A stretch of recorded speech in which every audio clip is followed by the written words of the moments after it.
하나님 말씀입니다. 마태복음 5장 27절에서 32절의 말씀입니다.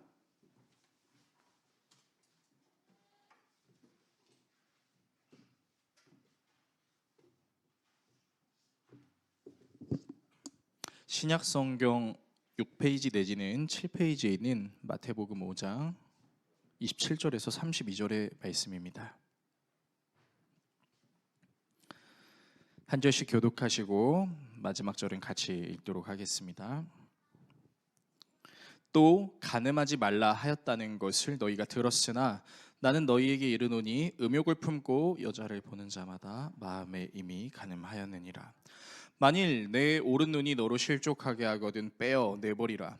내 백체 중 하나가 없어지고 온몸이 지옥에 던져지지 않는 것이 유익하며, 또한 만일 내 오른손이 너로 실족하게 하거든 찍어 내버리라.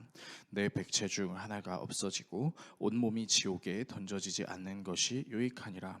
또 일러스되 누구든지 아내를 버리려거든 이혼 증서를 줄 것이라 하였으나 나는 너희에게 이르노니 누구든지 음행한 이유 없이 아내를 버리면 이는 그로 간음하게 함이요 또 누구든지 버림받은 여자에게 장가드는 자도 간음함이니라. 아멘. 오늘 여러분과 함께 예수님의 일생 산상수훈 13번째 시간 들었으나 이르노니 음욕편이라는 주제로 하나님의 말씀 나누도록 하겠습니다. 지난주부터 이제 산상수훈, 특별히 예수님께서 너희 유대인들은 이전에 알고 있었던 그 율법, 그것을 내가 다시 해석해 줄게 라는 차원에서 너희들이 들었으나 내가 이르노니 라는 말씀을 이제 우리가 계속해서 나누고 있습니다. 근데 이제 오늘 내용은요, 사실은 되게 유명하면서도 쉽게 이해하기가 힘든 말씀이에요. 그러니까 말씀 그대로 다시 살펴보면 바로 예수님께서 여자를 보고 음욕을 품는 사람은 이미 마음으로 그 여자를 범한 것이나 다름없기 때문에 이런 죄를 지을 바에는 차라리 너희들의 눈을 빼거나 너희들의 손을 잘라버리는 것이 낫다. 그렇지 않으면 지옥에 가는 거랑 별반 다를 바가 없다라고 얘기를 하시는 거예요. 굉장히 묵직한 말씀이죠. 실제로 이 예수님의 말씀을 묵상하면서 여자들을 대할 때 음욕을 품지 않기 위해 자신의 성기를 잘랐던 초대교회의 목회자 오리게네스라는 사람도 있었습니다. 그리고 굳이 예수 그리스도를 믿지 않더라도 내가 더 이상 끊지 못하는 이 문제를 해결하고 싶어서 자신의 신체를 훼손하는 경우들이 있죠. 예를 들면 이제 여러분들이 다 한 번쯤 보셨을 법한 타짜 원이라는 영화에서 주인공 고니가 더 이상 이 도박을 하고 싶지 않아서 어떻게 하냐면 세면대에다가 자신의 손가락을 자르려는 시도를 합니다. 되게 아팠을 것 같아요. 아마 예상으로는 아파서 하다가 멈춘 것 같은데, 여러분 그런 것처럼 정말 되게 묵직해 보이는 거예요. 마치 예수님께서 성의 문제에 대해서 되게 불결하게 여기시고 이에 대해서 조금이라도 잘못하면 진짜 엄벌에 처하려고 하는 것 같은 느낌처럼 보입니다. 그러나 저는 오늘 말씀을 묵상하면서 개인적으로 정말 예수님께서 이 성의 문제에 대해서 불쾌하게 여기시나, 아니면 이 문제에 대해서 함부로 행하면 진짜 완전히 엄격하게 행동하려고 하시나 라고 생각하진 않습니다. 그러니까 유대인들은 항상 해라, 하지 말아라 라는 차원으로 율법을 지켰죠. 그리고 그것을 지키지 않는 사람들이 굉장히 정죄했습니다. 그러니까 우리가 그런 차원으로 이 예수님께서 하신 말씀을 받게 되면 우리도 유대인과 더불어 사람들을 정죄하는 것을 되게 쉽게 할 것입니다. 그래서 예수님께서 말씀하셨잖아요. 너희들은 이렇게 들었지? 근데 내가 지금부터 너희들한테 얘기할게. 하나님이 너희들에게 율법을 주신 이유는 그런 차원이 아니야. 그러니까 오늘도 우리는 그러면 우리가 정말 조금이라도 음욕을 품으면 눈을 뽑아야 되고 손을 잘라야 되나? 라는 차원으로 이 말씀을 적용하는 것은 개인적인 해석으로는 아닌 것 같다라는 느낌이 들었어요. 그렇기 때문에 이 본문을 주신 의도가 무엇인지에 대해서 우리는 좀 정확하게 알 필요가 있습니다. 저는 오늘 본문을 통해서 여러분과 세 가지 내용을 함께 나누려고 하는데요. 첫 번째는 성경이 말하는 음욕은 무엇인지, 두 번째는 성경이 말하는 결혼은 무엇인지, 세 번째는 자발적 장애입니다. 성경이 말하는 음욕, 성경이 말하는 결혼, 자발적 장애, 이 세 가지를 가지고 여러분과 함께 기도하는 시간을 가지려고 합니다. 첫 번째예요. 성경이 말하는 음욕이 무엇일까요?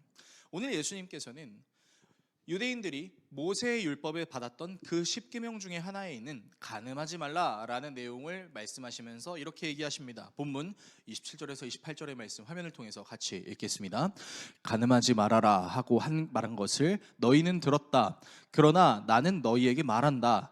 여자를 보고 음욕을 품는 사람은 이미 마음으로 그 여자를 범하였다. 자, 말씀을 보시면요, 굉장히 가혹해 보여요.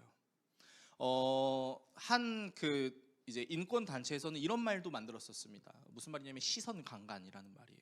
그러니까 어떤 자매가 되게 이렇게 이쁘게 좀 몸매가 드러날 수 있는 옷을 입고 이제 거리를 활보하고 있는데 사람이 와 이쁘다고 해서 쳐다봤는데 눈으로 강간했다라는 거예요. 전 사실 좀 이해가 안 되지만 정말 지금 예수님께서 너희들 시선 강간하지 마 이렇게 말씀하고 계신 걸까요?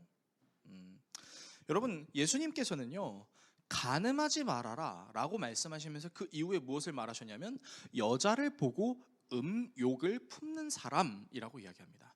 그러니까 정확하게 이 음욕이 무엇인지에 대해서 우리가 좀 알아볼 필요가 있는데, 이 음욕이라는 단어는 헬라어 에피디메오라는 단어인데요, 이 단어의 뜻에는 무엇이 담겨져 있냐면 욕심을 내다, 탐을 내다 라는 뜻을 가지고 있습니다.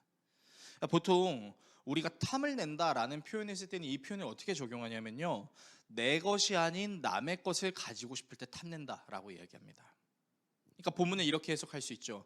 여자를 보고 음욕을 품는 사람에서 이 여자라는 그 단어가 그냥 여자가 아니라 뭐 아직 결혼하지 않은 여자일 수도 있고 연인이 있는 여자일 수도 있고 결혼을 한 여자일 수도 있습니다. 이 모든 경우의 수에서 다른 사람의 아내나 연인으로 살고 있는 사람을 갖고 싶어 라고 생각하는 것, 여러분 이것이 음욕이다라는 거죠. 그러니까 이제 거리에 지나다니는 사람의 모습을 보면서 아 이쁘다 라고 하는 것 자체가 죄가 되는 것이 아니라 그 이쁘다고 생각되는 그 사람과 함께 내 마음과 생각 속에서 내가 그 사람을 가지고 있는 그런 것을 생각했을 때, 그러니까 쉽게 말해서 성관계를 하고 있는 상상을 하고 있을 때 그것이 죄가 될 수 있다. 그것이 진짜 음욕이다라는 것이죠. 왜 그런 욕구가 생겨요? 내 안에 이 성 문제에 대해서 해소되지 못한 욕구를 내 아내가 아닌 다른 사람에게 풀려고 하는 그 순간, 그것이 죄가 된다라고 이야기하는 것이죠. 자, 한번 우리 좀 또 심층적으로 들어가 봅시다. 이제 보통 이제 우리나라의 이제 관념으로는 이제 남자들이 이제 그 욕구를 되게 풀고 싶어 한다. 그러니까 뭐 우리나라뿐만 아니라 다른 사람들도 마찬가지인데, 다른 나라 사람들도 마찬가지인데, 그래서 이제 보통 남자들이 어떤 힘을 빌리냐면 이제 야동이라는 힘을 빌립니다.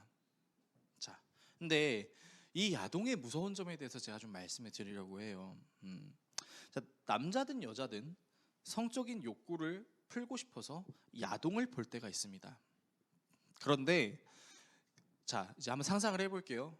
그러니까 여러분을 예시로 들면 안 되니까 저를 예시로 한번 들어서 설명을 해보겠습니다. 제가 이제 PC에서 이제 야동을 켜서 야동을 보고 있습니다. 그러면서 제 이제 밀려왔던 그 욕구를 풀고 있는데, 그 욕구를 풀면서 저는 욕구를 풀었을 때 어떻게 생각을 하냐면은 내가 욕구를 풀었으니까 저 사람의 욕구도 내가 풀어줘야겠다라고 생각하지 않습니다. 무슨 말인지 아시겠어요?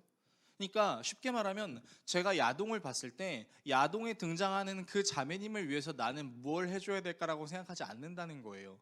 여러분 이게 무슨 말이냐면, 그러니까 그 야동은 내가 돈을 내서 그 시간과 그 야동을 구매하고 그 구매한 돈 값어치만큼의 내 욕구를 푸는 수준밖에 이르지 않는다라는 거예요. 그러니까 야동을 보고 나서 그 야동에 등장하는 자매를 제가 사랑한다고는 얘기 안 할 거 아닙니까? 굳이 야동뿐이겠어요? 돈을 주고 성을 사는 19금 업소에서도 성관계를 하고 나올 때 성을 제공하는 그 업소의 직원에게 내가 당신을 사랑해요라고 하지 않는다고요.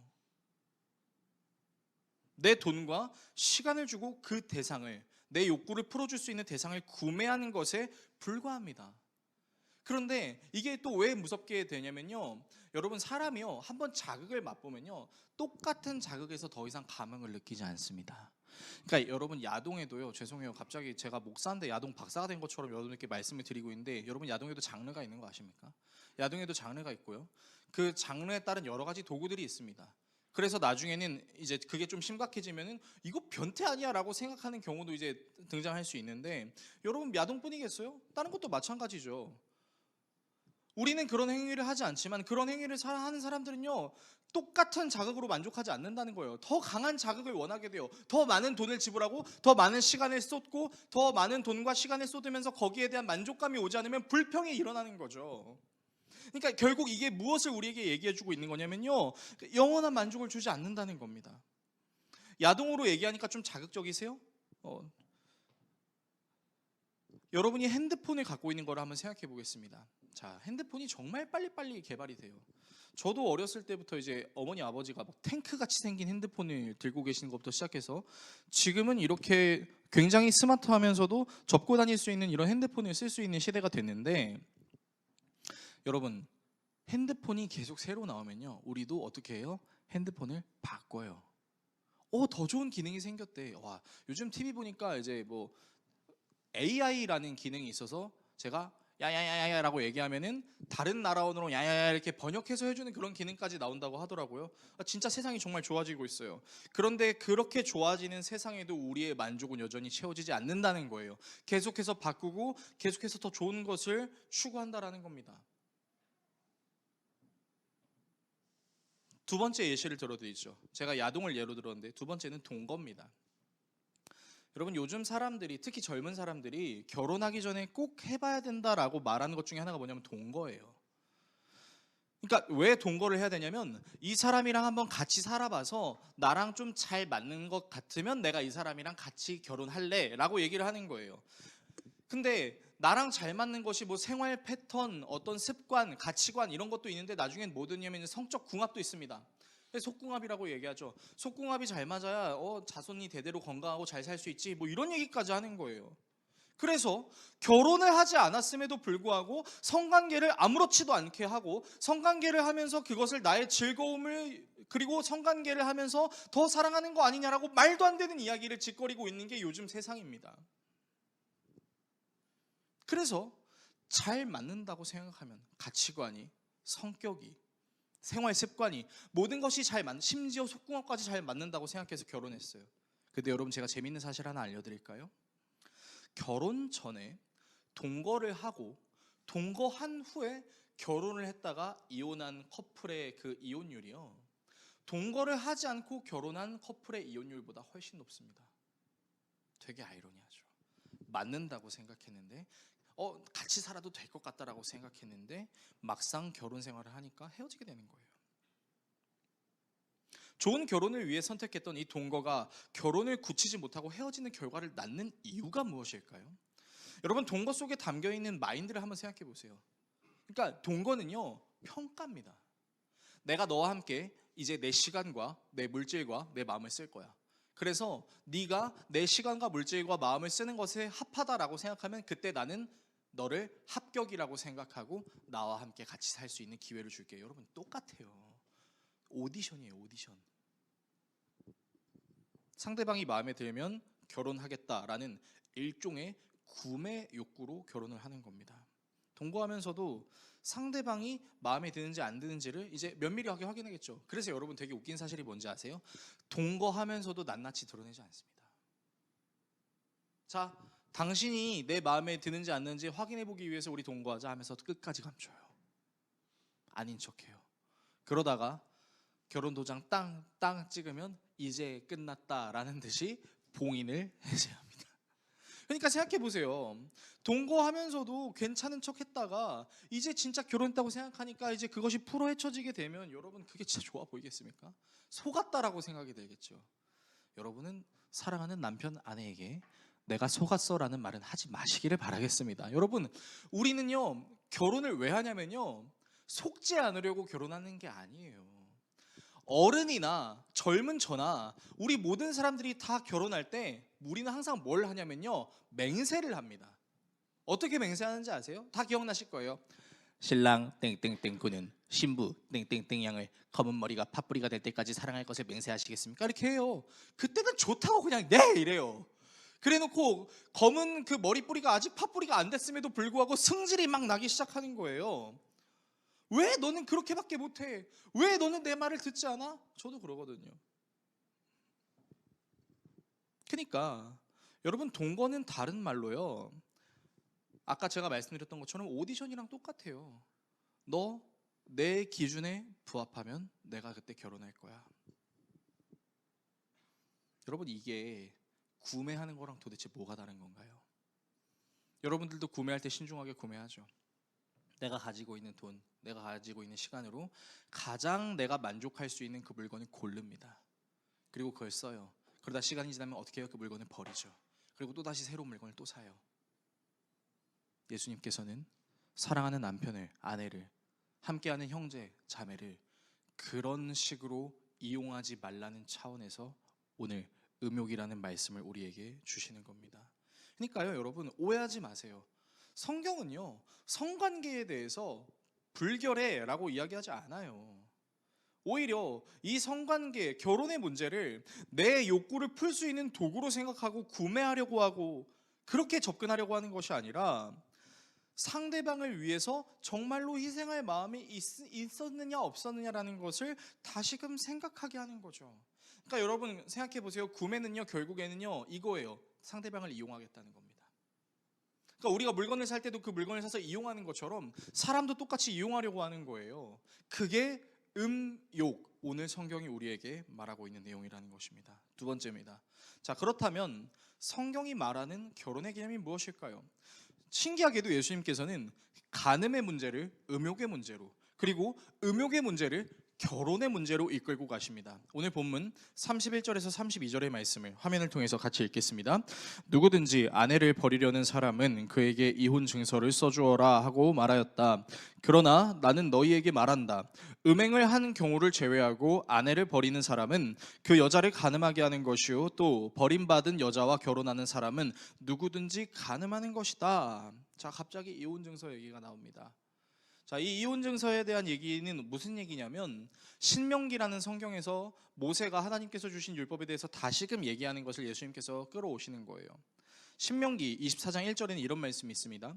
남녀가 결혼을 하고 난 다음에 남편이 아내에게서 수치스러운 일을 발견하여 아내와 같이 살 마음이 없을 때에는 아내에게 이혼 증서를 써주고 그 여자를 자기 집에서 내보낼 수 있습니다. 자, 여러분, 이 말씀을 보면요, 성경이 우리에게 이렇게 얘기하고 있는 것 같아요. 이혼해도 돼 라고 얘기하는 것 같습니다. 그런데 여러분, 성경은 사실 이혼을 권장하진 않죠. 성경은 이혼을 권장하는 것이 아니라 성경은 되도록 이혼을 안 했으면 좋겠어, 되도록 그 만들어진 관계가 깨지지 않았으면 좋겠어라고 얘기하는 거예요. 그래서 예수님께서도 말씀하시잖아요. 이혼 교훈 마태복음 19장에서 이야기할 때 뭐라고 얘기하냐면, 남자와 여자가 한 몸을 이루었다고 이야기하고 이 한 몸을 이룬 것에 대해서 사람이 끊을 수 없다라고 얘기합니다. 그러니까 성경은 명확하게 사실은 이혼을 권장하거나 이혼해도 되라고 얘기하는 게 아니라 되도록 이혼은 안 했으면 좋겠어 라고 얘기를 하는 거예요. 그런데 그럼에도 불구하고 이혼을 하게 되면 아내에게 이혼 증서를 써주라고 하는 거죠. 왜요? 그때 당시 아내들은 직업이 없었거든요. 그래서 그 이혼 증서를 가지고 나가서 그 이혼 증서의 내용대로 그 여자가 먹고 살 수 있도록 도와야 하는 조약들이 있었습니다. 그런데 유대인들은 이 말씀을 이혼해도 된다라고 여겼었어요. 그러니까 이 유대인들이 살았던 시대에서도 이 하나님의 말씀 안에 담겨져 있는 되도록 이혼은 안 했으면 좋겠어 라는 내용을 온전히 이해하지 못하고 내 아내를 내 그 욕구를 소비하는 대상으로 여겨서 사랑하지 않아서 헤어지게 될 때 넌 더 이상 너는 내 욕구를 이제 충족해 줄 수 없으니까 너는 그냥 없는 게 나아 라고 말하는 이것을 사실 예수님께서는 방지하고 싶으셨던 거예요. 왜요? 아까 우리가 다뤘어요. 동거라는 내용의 그 동거라는 마인드를 생각해 보면 그 동거 안에는 뭐가 있다고요? 상대를 평가하는 게 있다고요. 내 마음에 흡족한지 아닌지를 이렇게 재는 게 있다고요. 근데 거기에 뭐가 없어요? 희생이 없어요. 상대방이 내 마음에 들면 결혼한다라는 탐심만 있을 뿐, 상대방을 위해서 내가 희생하려고 하는 것은 없다라는 겁니다. 그런데 여러분, 우리가 이제 결혼에 대해서, 그러니까 둘이 한 몸을 이루는 거에 대해서 이제 우리는 좀 고급진 언어로 뭐라고 얘기도 하냐면 언약이라고도 얘기를 해요. 그리고 성경은 우리에게 예수님과 우리의 관계를 그 언약의 관계라고 얘기합니다. 그래서 예수님을 신랑이라고 얘기하고 우리 모두를 성별을 막론하고 다 신부라고 이야기를 하는 거죠. 자, 예수님께서 우리를 신부로 여겨주셨던 것처럼, 그리고 그 예수님께서 우리를 위해 희생해 주시려고 했던 것처럼, 여러분, 예수님이 이 땅에 오시기 이전에 이미 하나님께서 사랑하는 사람을 위해 내가 희생하겠다라고 작정하셨던 적이 있었어요. 그 내용이 어디에 있냐면 창세기 15장에 있습니다. 시간 관계상 제가 그냥 말씀드리면, 여러분, 아브라함이 하나님의 부름을 받죠. 내가 너를 통해 큰 민족을 이루고 너로 자손을 많이 이루고 복을 주겠다라고 얘기했어요. 그래서 아브라함이 그 하나님의 음성을 듣고 하나님이 말씀하시는 그 땅으로 갔습니다. 근데 그 땅으로 가면서 이제 아브라함의 마음속에 이제 좀 염려 같은 게 생겼었던 것 같아요. 아, 진짜 하나님께서 정말로 내게 해주신 그 약속을 지킬까? 그래서 아브라함이 하나님께 묻습니다. 하나님께서 저에게 제 자손을 그 하늘의 별처럼 땅의 모래처럼 많게 해주셨다고 했던 그 약속을 믿을 수 있는 증거가 어디에 있나요? 그러니까 약속해달라는 거죠. 그때 하나님께서 어떤 방식을 사용하냐면 당시 고대 근동의 방식을 사용하셔서 언약을 체결하세요. 3년 된 암송아지, 암염소, 순양, 산비둘기, 집비둘기를 가져와서 이 비둘기들을 제외한 모든 제물들을 다 쪼갭니다. 반으로 쪼개서 그 반으로 쪼갠 짐승들을 펼쳐놔요. 그리고 이때 고대 근동 방식의 약속은 무엇이었냐면 이 제물들을 쪼개놓은 그 사이길을 같이 걸어가는 겁니다. 그래서 같이 걸어갈 때, 자, 우리가 A라는 약속을 했어. 근데 네가 이 A라는 약속을 지키지 않아? 그러면 너는 여기 쪼개져 있는 짐승처럼 쪼개질 줄 알아 라고 얘기했던 게 고대 근동 방식의 약속이죠. 자, 근데 하나님께서 이렇게 아브라함에게 고대 근동 방식의 약속을 준비하라고 해놓고 아브라함은 지나가라고 안 그러세요. 누가 지나가요? 하나님이 지나가시죠. 어떻게 해요? 횃불의 모습으로 지나가시죠. 여러분, 그게 무엇을 뜻하는 건지 아세요? 자, 나는 너에게 약속했어. 나는 너에게 모든 걸 줄 거야. 내가 너에게 명한 대로 다 해줄 거야. 그리고 너는 나에게 약속을 지키지 않더라도 나는 너에게 약속을 지킬 거야 라는 의미죠. 왜요? 아브라함은 안 지나갔잖아요. 하나님만 지나가셨잖아요. 이 하나님의 언약의 모습에서 우리가 발견할 수 있는 건요, 그러니까 쉽게 말해서 이거예요. 하나님께서 이렇게 말씀하시는 거예요. 너는 나랑 이런 약속을 해도 안 지킬 수 있는 연약함을 갖고 있는 걸 내가 알아. 그러나 나는 완전한 존재이기 때문에 반드시 너에게 이 약속을 지키고, 이 약속을 지키지 않더라도 안 지키게 되면 나는 쪼개진 모습으로 가게 되겠지. 그래서 그 쪼개짐으로 찢겨지신 하나님의 존재를 우리가 누구로 믿고 있는 거죠? 예수 그리스도로 믿고 있는 거죠. 그러니까요, 이 예수님의 사랑은 사실 이전에 아브라함, 하나님께서 사람을 택해서 그 사람으로 큰 민족을 이루시려는 그 고대 근동, 저 멀었던 기원 전에서부터, 아니 창세 전부터 이미 하나님께서 예정하신 계획이었다라는 거예요. 그래서 이 개념이, 이 언약이 잘 적용된 인간 사회의 장치가 뭐냐면 결혼이라는 거예요. 뭐라고요?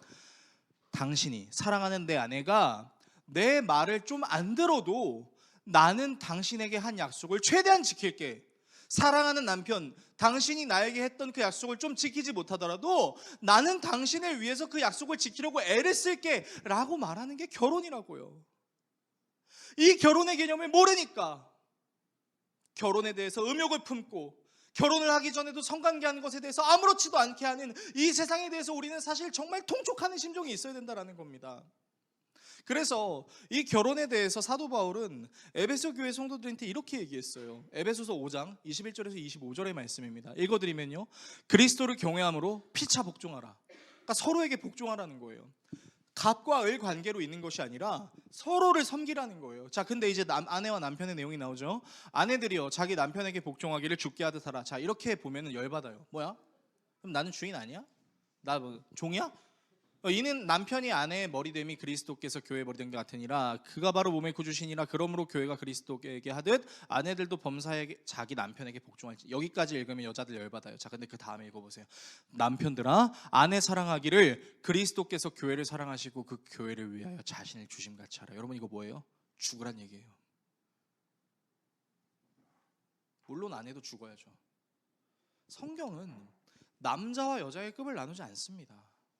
성경이 말하는 결혼이 뭐예요? 복종해, 죽어, 이 얘기예요.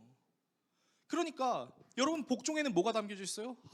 진짜 꼴도 보기 싫어 라는 마음이 있지만 계속해서 섬기는 마음이 있는 거고, 힘들다, 그래도 당신을 위해 죽으리. 여러분, 이게 담겨져 있는 거예요. 그러니까 결혼에 대한 개념은요, 절대로 상대를 통해서 내 욕구를 소비하려고 해서 상대를 구매하는 행위가 아니라는 거예요. 상대를 위해서 내가 희생하는 것을 기쁨으로 여길 줄 아는 것, 여러분, 이것이 성경이 말하는 결혼이라는 것입니다. 그리고 이 결혼 안에서 가장 큰 행복을 누릴 수 있는 것이 바로 성관계죠. 우리는 다 옷을 입고 있습니다.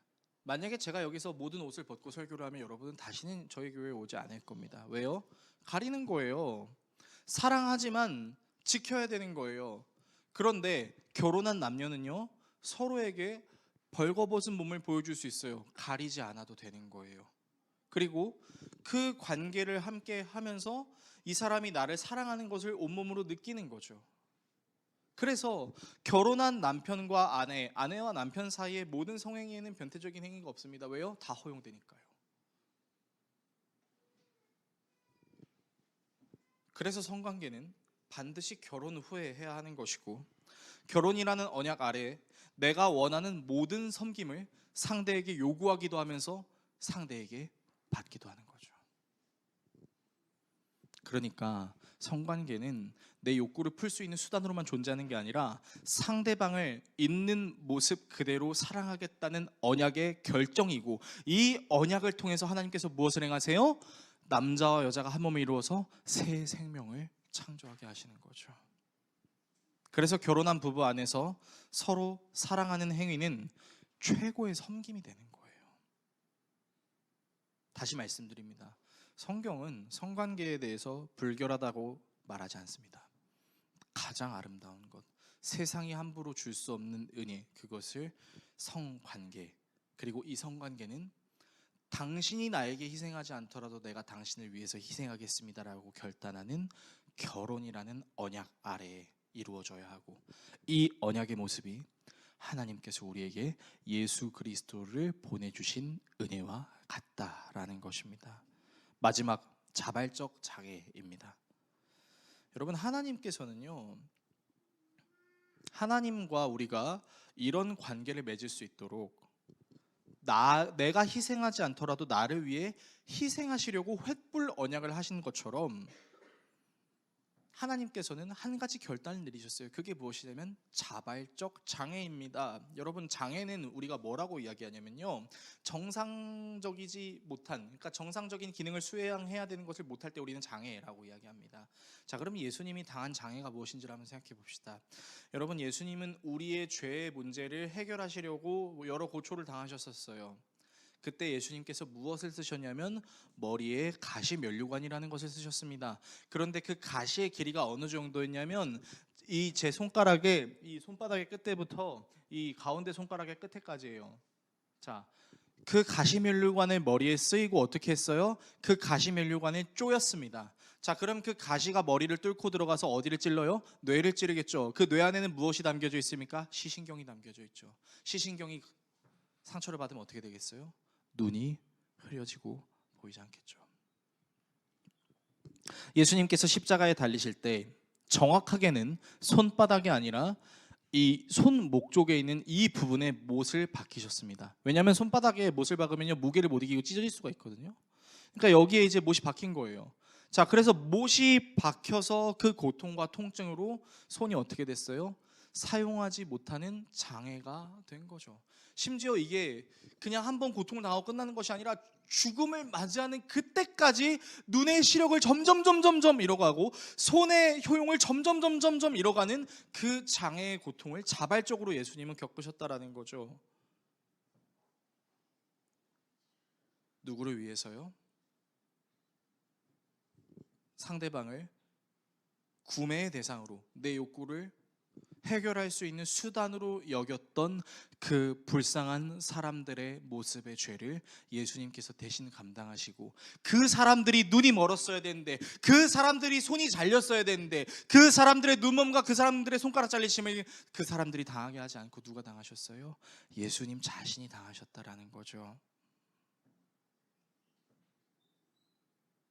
그리고 그 예수 그리스도의 희생을 통해서 우리는 영원히 끊어진 줄로 알았던 하나님과의 관계가 회복이 되고, 이 예수 그리스도를 신랑으로, 나는 그 신부로 예수님과 연합함으로 한 몸이 됨으로 하나님 앞으로 나아가게 된 것이죠.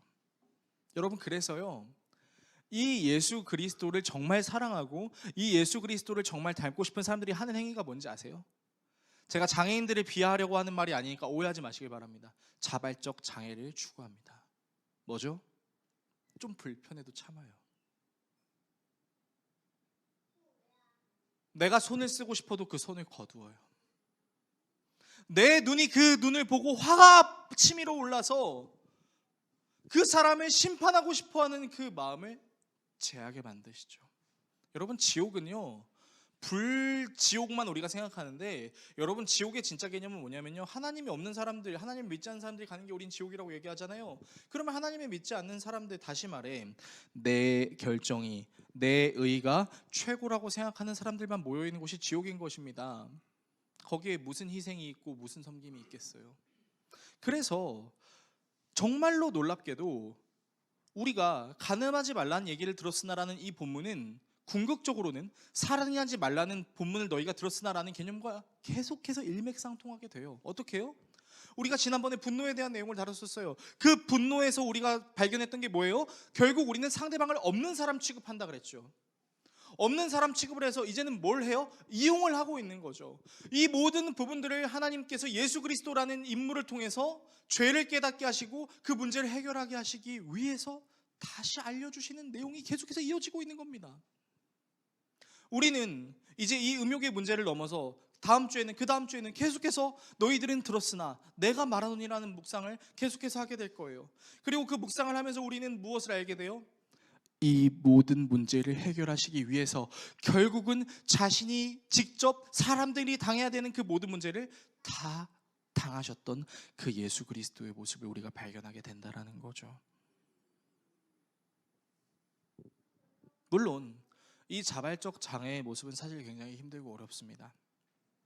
솔직히 하기 싫습니다. 그런데 너무 놀랍게도 우리가 진짜 예수 그리스도를 믿고 그 예수 그리스도를 사랑하게 되면요, 우리가 자발적으로 그 장애의 길을 걷게 될 수도 있습니다. 저는 엄숙한 심정으로 여러분들께 부탁드립니다. 저와 여러분이 불편함을 좀 감수할 수 있는 그리스도인이 될 수 있었으면 좋겠습니다. 특별히 오늘 우리 교회에 최초로 집사들이 세워집니다. 여러분, 이 집사님들이요, 이제 집사 교육 받으면서 별거 아닌 줄 알았어요. 근데 집사 교육을 받으면서 두 분이 똑같이 얘기하시더라고요. 집사라는 직분이 이렇게 무거운 줄 알았으면 제가 다시 한번 고민했을 텐데 라는 뉘앙스로 얘기를 하셨어요. 그런데 그럼에도 불구하고 계속해서 교육하고 계속해서 나눴어요. 그리고 더 잘 알기 원하고 더 잘 섬기기 원한다라고 말씀하셨습니다. 그래서 이따 두 분을 모시고 우리가 기도할 때 여러분들 정말 이 두 분을 위해서 간절하게 기도해 주셔야 될 거예요. 그리고 이 두 분과 더불어 저와 여러분도 자발적 장애를 겪으신 그 예수 그리스도를 본받음으로 기쁨으로 자발적 장애를 때로는 겪을 수 있는 우리가 될 수 있게 해달라고 기도해야 할 것입니다. 저와 여러분이 우리를 위해 장애를 겪으신 그 예수 그리스도를 사랑하는 마음으로 상대방을 이용하고 상대방을 내 욕구를 충족시키는 수단으로 여기는 것이 아니라, 상대방이 내 마음에 들지 않더라도 그 상대방을 위해서 내가 노력해 보겠습니다라고 말할 수 있는 저와 여러분 모두가 될 수 있기를 예수 그리스도의 이름으로 축원합니다.